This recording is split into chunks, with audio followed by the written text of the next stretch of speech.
Hello, नमस्कार। कैसे हैं आप लोग? तो ये PYQ previous year question series के अंतर्गत हम हिंदी के प्रीवियस ईयर क्वेश्चंस लेके आए हैं, हिंदी पेडागोजी के। तो इन्हें आप हल करिए और अपनी तैयारी को और भी अच्छा करिए। तो चलिए शुरू करते हैं। पहला है, मातृभाषा आधारित बहुभाषावाद किसकी अनुशंसा करता है? सभी बच्चों की विद्यालयी शिक्षा की शुरुआत अंग्रेजी माध्यम और घर की भाषा में होनी चाहिए। सभी बच्चे अपनी प्रथम भाषा के रूप में हिंदी का अध्ययन करते हैं। सभी बच्चों की विद्यालयी शिक्षा उनकी मातृभाषा या घर की भाषा में शुरू होनी चाहिए। सभी बच्चों की विद्यालयी शिक्षा उनके राज्य की भाषा में शुरू होनी चाहिए। तो इसका राइट आंसर है सी। सभी बच्चों की विद्यालयी शिक्षा उनकी मातृभाषा या घर की भाषा में शुरू होनी चाहिए। नेक्स्ट है, पाठ्य सामग्री बोधगम्यता के संदर्भ में निम्नलिखित में से गलत कथन का चयन करें। स्कीमिंग समीक्षा करने के लिए अधिक उपयुक्त है, जबकि स्कैनिंग द्वारा किसी विशेष प्रश्न का उत्तर देने में मदद मिलती है।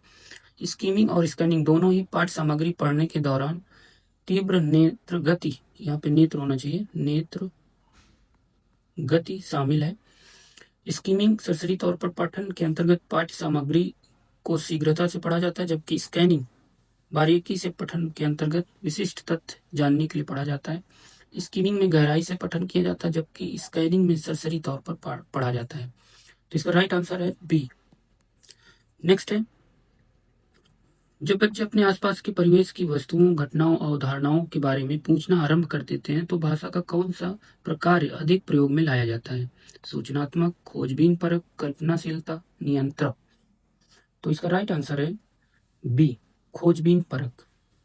नेक्स्ट है, मानव भाषा के किस गुणधर्म के कारण मनुष्य उन चीजों के बारे में बोल पाते हैं जो उनके तात्कालिक समय और स्थान में मौजूद नहीं है?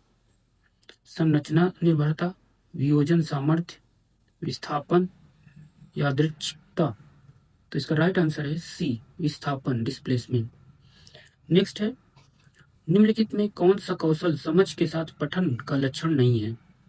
घटनाओं और विचारों के क्रम का संयोजन और आकलन करना, अब तक पढ़ी गई सामग्री का मानसिक रूप से सारांशीकरण करना, अक्षरों और वर्णमाला पर ध्यान केंद्रित करना, विषय वस्तु से आगे का अनुमान लगाना। तो इसका राइट आंसर है सी, अक्षरों और वर्णमाला पर ध्यान केंद्रित करना। निम्नलिखित में कौन सा द्वितीय भाषा शिक्षण के व्याकरण अनुवाद विधि का गुणधर्म नहीं है? द्वितीय भाषा में सीधे ही संप्रेषण करना और उसके बाद दो भाषाओं के व्याकरण के नियमों की तुलना करना, भाषा के प्रकारों के स्थान पर नियमों पर अधिक ध्यान देना, प्रथम और द्वितीय भाषा के व्याकरणिक नियमों की तुलना करना, द्वितीय भाषा के व्याकरण के नियमों का अधिगम और अभ्यास। तो इसका राइट आंसर है ए। ठीक है, नेक्स्ट है, एक अध्यापक ने अपने विद्यार्थियों से कहा कि वे इस बात पर विमर्श करें कि उन्होंने उनके द्वारा दिए गए अनुभव जनित प्रश्न का उत्तर किस प्रकार दिया और उस प्रश्न का उत्तर लिखते समय वे क्या और किस प्रकार सोच रहे थे। यह किसका उदाहरण है? अधिभाषावाद, अधिसांकेतिकता, अधिसंज्ञान रूपक। तो इसका राइट आंसर है सी, अधिसंज्ञान। नेक्स्ट है, निम्नलिखित में से क्रेशन की परिकल्पना में से कौन सा वाइगोत्स्की के ZPD, zone of proximal development के समान है? प्राकृतिक व्यवस्था परिकल्पना, अफेक्टिव फिल्टर परिकल्पना, निवेश परिकल्पना, परिवीक्षण परिकल्पना। तो इसका राइट आंसर है सी, निवेश परिकल्पना।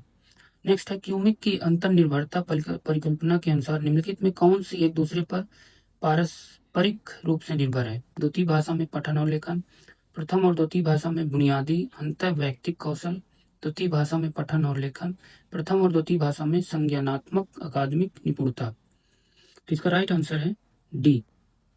नेक्स्ट है, निम्नलिखित में कौन सा अक्षरों और वर्णमाला के स्थान पर शब्दों और लघुकथा सामग्री के आधार पर पठन कौशल आरंभ करने को तर्कसंगत नहीं ठहराता? शब्द और पठन सामग्री अधिक रुचिकर होती है, जबकि अक्षर नहीं। शब्दों की अपेक्षा पृथक अक्षरों कंठस्थ करना अधिक कठिन है। शुरुआती पाठक छोटी छोटी इकाइयों की तुलना में बड़ी इकाइयों पर बेहतर तरीके से ध्यान केंद्रित कर पाते हैं। शब्द और पठन सामग्री सार्थक संबद्धता सृजित करती है, जो कि अक्षर नहीं कर पाते हैं। तो इसका राइट आंसर है सी। नेक्स्ट है, निम्नलिखित में कौन सा भाषाओं और बोलियों के बारे में भाषिक रूप से सही है? भाषाओं की अपनी लिपि होती है, परंतु बोलियों की कोई लिपि नहीं होती। भाषा और बोलियों में कोई सुपरिभाषित भाषिक अंतर नहीं है। भाषाओं में साहित्य लिखा गया है, परंतु बोलियां मौखिक परंपरा का निर्वाह करती हैं। भाषा में बोलियां भाषिक रूप से भिन्न भिन्न है, परंतु भौगोलिक रूप से एक समान है। तो इसका राइट आंसर है बी। वीरा 7 माह की शिशु है। अब वो कुछ इस तरह की आवाजें निकाल रही है जिसमें स्वर और व्यंजन मिश्रित हैं। वह किस रूप में संप्रेषित कर रही है? कूजन, भाषिक, वाक, ध्वनिग्राम, बबलाना। तो इसका राइट आंसर है बबलाना। अब नेक्स्ट है, उत्पादक शब्द संपदा क्या है? वे शब्द जिनका प्रयोग लेखन और बोलने में किया जाता है। वे शब्द जो पाठक के लिए नए हैं। वे शब्द जिनको हम जैसा सुनते हैं वैसा ही पहचानते हैं।